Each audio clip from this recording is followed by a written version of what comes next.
काय परिस्थिती आहे तुमच्या भागात? कसली कोणाची हवा आहे?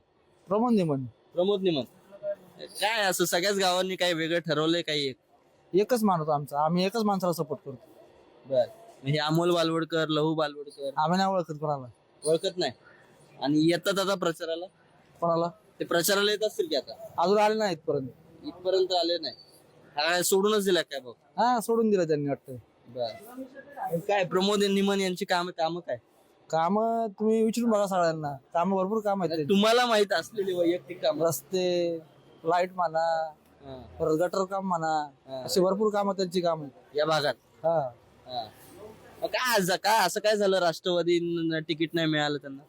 ते मला माहित नाही. अन्याय झाला माहिती त्यांच्यावर? हा अन्याय झाला.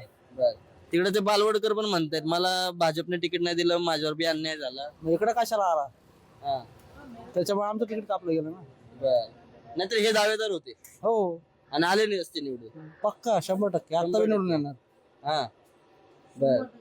काय अजून काय इथं म्हणजे काय काय विकास झालाय? म्हणजे हे तुमचं गाव आहे, कुठलं गाव आहे? पाषाण ना? हो. काय झालं विकास? काय झालाय? विकास 8 वर्ष काही झालेलाच नाही ना.